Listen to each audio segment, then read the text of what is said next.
Hello student, स्वागत है आपका मेरे नए यूट्यूब वीडियो में। आज हम स्टार्ट करने जा रहे हैं स्ट्रेट लाइन। लेकिन स्ट्रेट लाइन से पहले हमें कुछ चीजें जो बेसिक टर्म्स है वो देखनी पड़ेंगी। जैसे कोऑर्डिनेट ज्योमेट्री होती क्या है, कोऑर्डिनेट्स क्या होते हैं, किस तरीके से इनके बिहेव होते हैं, वो कितने टाइप के होते हैं, इनमें रिलेशन क्या होता है और इनका पे बेस्ड सिंपल क्वेश्चंस हम कैसे निकालेंगे, और भी बहुत सारी चीजें हैं जो बीच बीच में काम आएंगे। तो सबसे पहले उन बेसिक पॉइंट्स को हम क्लियर करते हैं, उसके बाद में हम स्ट्रेट लाइन पे चलेंगे। शायद उससे पहले हो सकता है एक भी वीडियो हो या फिर 2 वीडियो हो सकते हैं इन बेसिक चीजों पे। उसके बाद में हम स्ट्रेट लाइन पे चलेंगे और बहुत ही जबरदस्त और इंटरेस्टिंग टॉपिक है स्ट्रेट लाइन, क्योंकि ज्योमेट्रिकली चलेगा पूरा। उसमें आपको दिमाग ज्यादा लगाने की जरूरत नहीं है, कुछ बेसिक चीजों को आप समझोगे, उसके बाद में ऑटोमेटिकली आप उनको क्वेश्चन को टिक करते हैं, यानी कि विद इन 30 सेकंड आप करने लग जाओगे। तो सबसे पहले हमारा आता है यहाँ पे कोऑर्डिनेट्स, जिसको हम बोलते हैं निर्देशांक। निर्देशांक जैसे कि यहाँ से निर्देशांक इस वर्ड से ही हमें पता लग रहा है कि किसी को निर्देश देने वाले, यानी कि किसी बिंदु या वस्तु की स्थिति को बताने वाले बिंदुओं को हम क्या बोलेंगे, निर्देशांक बोलेंगे या फिर कोऑर्डिनेट बोलेंगे। अब कोऑर्डिनेट होता क्या है, कैसे ये सब होते हैं, तो उनको देखते हैं सबसे पहले। यानी कि हमारे पास मान लो कि ये कोई बिंदु है आपका P। इस बिंदु की स्थिति हम किस तरीके से बताएं कि कितनी कहां पे स्थित है, किसी को अगर हमें समझाना है तो कैसे समझाएंगे। उसके लिए अगर हम यहाँ पे ये एक एक्सिस मान ले, यहाँ पे कि ये तो आपका एक एक्सिस है वाई एक्सिस जिसको बोलते हैं, और एक यहाँ पे हम एक्सिस मान लेते हैं जिसको एक्स एक्सिस बोलते हैं। तो इन एक्सिस के रेस्पेक्ट में हम इस पॉइंट की पोजीशन को बता सकते हैं। जैसे कि एक्स एक्स के ऊपर इस पॉइंट से हमने एक परपेंडिकुलर लाइन ड्रॉ कर ली है, और इस पॉइंट से यहाँ पे भी हमने वाई एक्स के ऊपर एक परपेंडिकुलर लाइन ड्रॉ कर ली है। अब हम ये बता सकते हैं कि इस y एक्सिस से और ये इस x एक्सिस से इतने परपेंडिकुलर डिस्टेंस और इधर से इतनी परपेंडिकुलर डिस्टेंस पे कोई पॉइंट आपका है, यानी कि इस पॉइंट की जो ये डिस्टेंस है, मान लेते हैं कि ये डिस्टेंस क्या है, x है। ये डिस्टेंस कितनी है, इसके इक्वल ही रहेगी आपकी, और ये मान लेते हैं कि ये डिस्टेंस कितनी है, ये y है। तो हम यहाँ पे इस पॉइंट को x y मान लेते हैं, जहां पे x जो रहेगी वो आपकी x एक्सिस से पॉइंट की परपेंडिकुलर डिस्टेंस मानी जाएगी, और जो ये y एक्सिस से इस पॉइंट की जो परपेंडिकुलर डिस्टेंस है उसको हम x से रिप्रेजेंट करेंगे, जिसको हम हमेशा पहले लिखेंगे, और जो x एक्सिस से परपेंडिकुलर डिस्टेंस है इस पॉइंट की उसको हम y से लिखेंगे और इसको बाद में लिखेंगे। इसको हम बोलते हैं x निर्देशांक और इसको बोलते हैं y निर्देशांक इसमें, और इसको पूरे को इस पॉइंट को जिस तरीके से हम निर्देशित कर रहे हैं इसको हम बोलते हैं निर्देशांक। इस बिंदु के निर्देशांक, जो बिंदु था P, तो इस तरीके से हम इस बिंदु की स्थिति बता सकते हैं।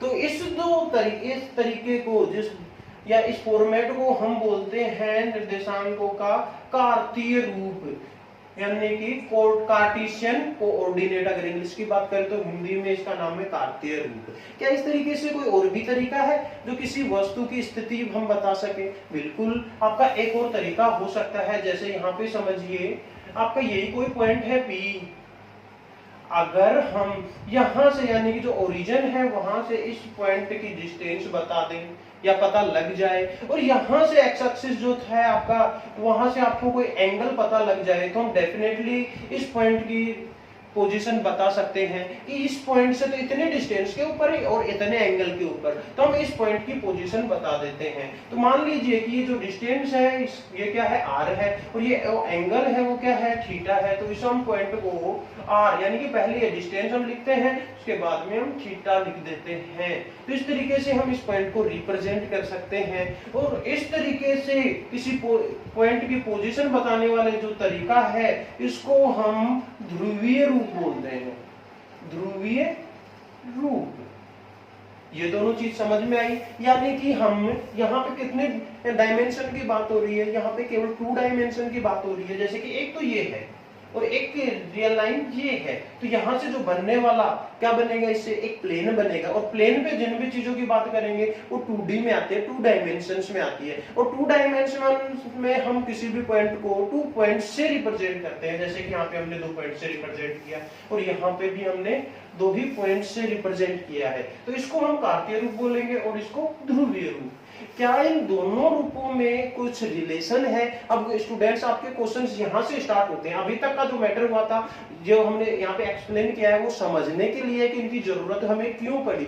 यानी कि स्पेस की तो बात नहीं करेंगे, यानी कि प्लेन में, समतल में किसी भी पॉइंट को रिप्रेजेंट करने के लिए इन दोनों तरीकों की जरूरत पड़ी, और मोस्टली हमें यही काम आते हैं, हमें किसी भी पॉइंट को रिप्रेजेंट करने के लिए। अब हम देखते हैं इन दोनों में कोई रिलेशन हो सकता है क्या, जहां से अब स्टार्ट होंगे आपके क्वेश्चन से, यानी कि इसके रिलेशन पे बहुत सारे क्वेश्चन बनते हैं आपके। तो हम देखते हैं, मान लीजिए आपका ये कोई पॉइंट है यहाँ पे P, जिसके कोऑर्डिनेट अगर हम कार्टेशियन में माने, यानी कि कार्तीय निर्देशांक पद्धति में माने, तो x, y मान लेते हैं।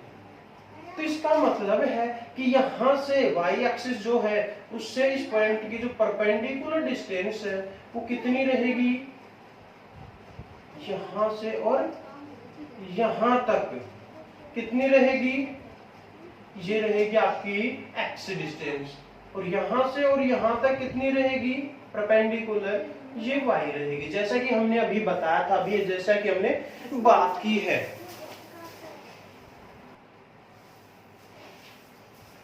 हाँ, तो ये डिस्टेंस तो x हो जाएगी और ये y हो जाएगी। अब स्टूडेंट्स आपको दिखाई दे रहा है कि एक रेक्टेंगल, यानी कि आयत बन गया है, आयत की सामने की भुजाएं बराबर होती है, इसका मतलब ये भुजा भी क्या रहेगी x, अगर इसका माप माने तो ये भी क्या रहेगी y। मान लीजिए कि इसको पोलर कोऑर्डिनेट में क्या लिखते हैं हम, r, थीटा लिखेंगे पोलर कोऑर्डिनेट में। इसका मतलब है कि यहां से और यहां तक की डिस्टेंस कितनी लिखी जाएगी, r हो जाएगी पोलर कोऑर्डिनेट में, क्योंकि पॉइंट तो सेम है आपका, और ये जो एंगल रहेगा वो क्या हो जाएगा, थीटा।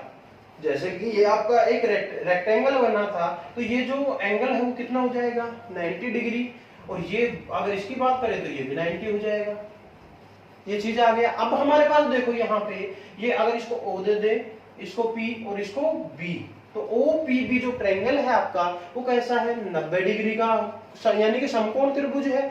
समकोण त्रिभुज में आपको पता है एक भुजा को जो समकोण त्रिभुज के सामने होती है वो तो कर्ण होती है, और एक भुजा इनमें से जो कोण के सामने होती है वो लंब, और जो दूसरी होती है वो आधार। इसका मतलब ये कर्ण, ये लंब और ये आधार हो जाएगा।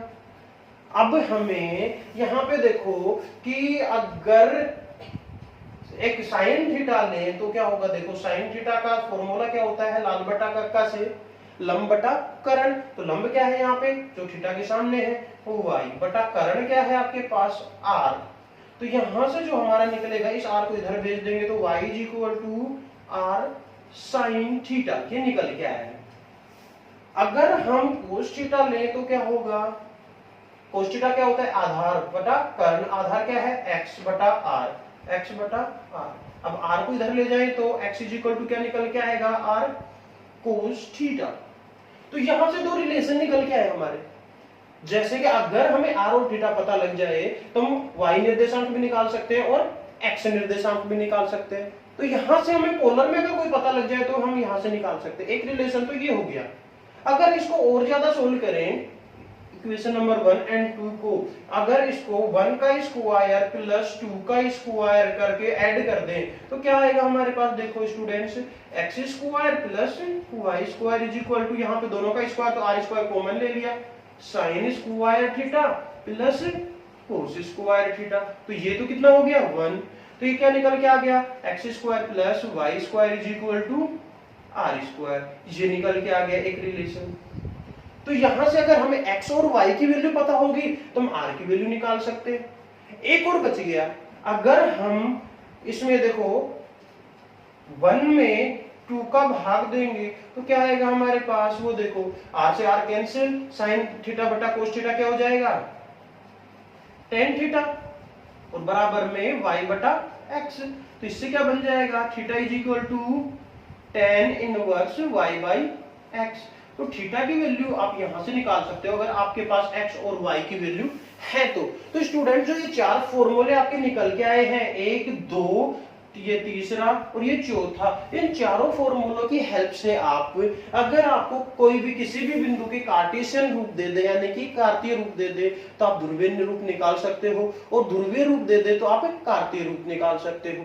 जैसे कि मान लिया आपका एक बिंदु का कार्तीय रूप यानी कि x और y का मान कितना 1,1 दे रखा है, और क्वेश्चन आपका किसको ध्रुवीय रूप में चेंज करो, तो क्या करोगे, देखो आप ध्रुवीय रूप में चेंज करना है तो आपको r और थीटा की वैल्यू निकालनी पड़ेगी। अब r और थीटा की वैल्यू कैसे निकाल पाओगे, तो यहां से आप निकाल सकते हो, इसको और भी लिख सकते हो, यानी कि r भी इक्वल टू क्या लिख सकते हो, x square plus y square का अंडर रूट। तो r इज इक्वल टू क्या हो जाएगा आपका, x क्या है 1 है, तो 1 का स्क्वायर प्लस 1 का स्क्वायर, और इसका अंडर रूट क्या हो जाएगा, रूट 2r निकल गया। थीटा कैसे निकाल सकते हैं हम, theta is equal to tan inverse y की वैल्यू भी 1 और इसकी वैल्यू भी 1, क्या हो जाएगा tan इनवर्स 1। tan इनवर्स 1 की वैल्यू क्या होती है स्टूडेंट्स, ये पाई बाई 4 यानी कि 45 डिग्री। तो आपका इसको 1,1 को कार्टेशियन रूप से अगर पोलर रूप में लिखेंगे तो ये हो जाएगा √2 पाई बाई 4। इस सीक्वेंस का यानी कि इस तरीके का ध्यान रखना है, पहले आपको r की वैल्यू लिखनी है और फिर उसके थीटा की वैल्यू रखनी है। तो इस तरीके के कितने भी क्वेश्चन आपको दे दें, बहुत सारे क्वेश्चंस हैं, मैं आपको प्रैक्टिस के लिए बहुत सारे क्वेश्चंस दूंगा, तो उनमें आप इजीली सोल्व कर सकते हो अगर ये रिलेशन आपको याद है। तो इसको अच्छे से समझ लीजिए कि ये हमने क्या देखा है, हम ये ने देखा है कार्टेशियन कोऑर्डिनेट और जो पोलर कोऑर्डिनेट है उनमें रिलेशन। तो यहाँ पे आप उतार सकते हो समझने के लिए, रिलेशन बिटवीन यानी कि ध्रुवीय एवं कार्तीय रूप में संबंध। ये टॉपिक हमने अभी क्लियर किया है, ये आपको याद होना चाहिए। अगर कंपटीशन को आपको सोल्व करना है तो तुरंत आपको ये अच्छे से याद होना चाहिए। उसके बाद में हम इस पे बेस्ड क्वेश्चन कर सकते हैं, पहले हम थोड़ी सी और थ्योरी देख लेते हैं, उसके बाद में इस पे दोबारा से हम लोड करके आएंगे। तो ये हो गया है आपका, यानी कि निर्देशांक क्या होते हैं, इनमें रिलेशन क्या होता है। अब देखते हैं हम दूसरा टॉपिक, त्रिभुज का क्षेत्रफल यदि त्रिभुज के शीर्षों के निर्देशांक ज्ञात हों। तो देखो माना त्रिभुज के जो शीर्ष हैं वो क्या है, माना त्रिभुज के शीर्ष x1, y1, x2, y2 and x3, y3 है।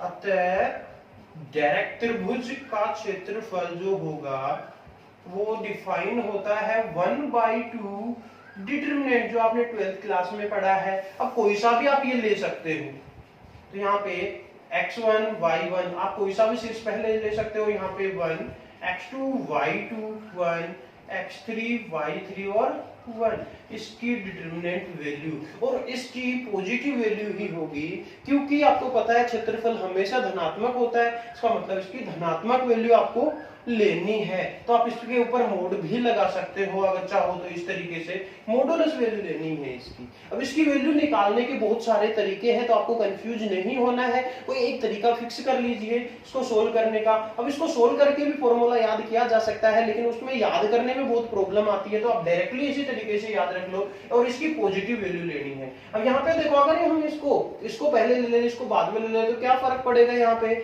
अगर किसी डिटरमिनेंट के आप दो रो चेंज करते हो या कॉलम चेंज करते हो तो केवल माइनस का चिन्ह पर चेंज हो जाएगा। तो अगर इनको किसी को आगे आप पीछे लेते हो तो केवल माइनस का चेंज होगा, और आपको पता है यहाँ पे तो केवल प्लस वाली वैल्यू ही लेनी है, तो उससे कोई खास फर्क नहीं पड़ेगा।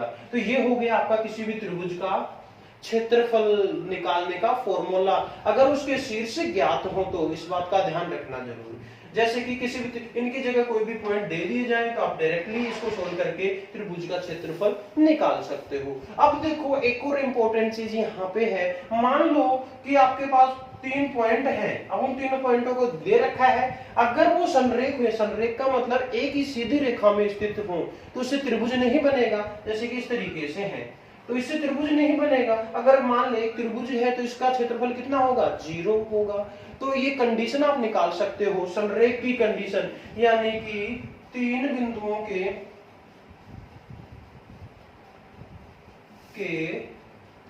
संरेख होने की शर्त, क्या हो जाएगी कि जो क्षेत्रफल आपका तीनों बिंदुओं से जो क्षेत्रफल बनेगा त्रिभुज का वो क्या रहेगा 0। इसका मतलब 1/2 x1, y1 1, x2, y2 1 और x3, y3 1 is equal to 0। अब आप इसको उधर ले जा सकते हो तो क्या हो जाएगा यहाँ पे x1, y1 1, x2, y2 1 और x3, y3 1 ये बराबर क्या हो जाएगा 0। ये कंडीशन अगर आप इस तरीके से तीनों बिंदुओं से 1 लगा करके और उसका सारणिक मान निकाल लें, अगर वो 0 आ जाए तो हम कह देंगे कि वो तीनों जो दिए हुए बिंदु हैं वो क्या है संरेख बिंदु हैं, एक ही सीधी रेखा में स्थित बिंदु हैं, अन्यथा वो संरेख नहीं है। तो संरेख का अगर किसी भी क्वेश्चन में आता है तो इस प्रॉपर्टी से भी आप उसको सोल्व कर सकते हो। फ्रेंड्स अब हम देखते हैं अगर आपके पास दो बिंदु हैं, जैसे कि एक बिंदु है आपका P x1 को इधर लिख लेते हैं, चलो x1, y1 और दूसरा बिंदु है आपके पास Q x2, y2। तो इन दोनों बिंदुओं के बीच की दूरी आप कैसे निकालेंगे? तो इसको प्रूफ तो करने की जरूरत नहीं है, आपको डायरेक्टली फॉर्मूला आप याद रख लीजिए कि इन दोनों जो x वाले ये x कोऑर्डिनेट्स है इनका अंतर का स्क्वायर प्लस y वाले जो है ये दोनों इनके अंतर का स्क्वायर का अंडर रूट, यानी कि PQ बराबर x1 माइनस x2 का whole square plus y1 minus y2 का होल स्क्वायर और इसका अंडर रूट, ये हो जाएगा स्टूडेंट्स, जो कि आपको अच्छे से पता है। अगर आपको यहाँ पे इन दोनों को चेंज कर दे तो कोई फर्क नहीं पड़ेगा, जो कि बराबर होगा x2 माइनस x1 का whole square plus y2 minus y1 का होल स्क्वायर का अंडर रूट के बराबर रहेगा। तो आपको कंफ्यूज नहीं होना है, दो पॉइंट्स के बीच की डिस्टेंस जो आपको निकालनी है वो इस फॉर्मूला की हेल्प से निकालनी है। मान लो इनमें से एक फॉर्मूला क्या है 0 0 हो गया तो उसकी जगह हम 0 0 कर देंगे, जैसे कि x1 ये क्या है ओरिजिन है, मान लिया 0,0 तो यहाँ पे क्या होगा x1 और y1 क्या हो जाएगा 0, तो x2 का होल स्क्वायर प्लस y2 का होल स्क्वायर उसका अंडर रूट ये हो जाएगा, ये क्या हो जाएगा फिर ये ओरिजिन हो जाएगा, तो ओ क्यों की जो डिस्टेंस है वो आप निकाल सकते हो।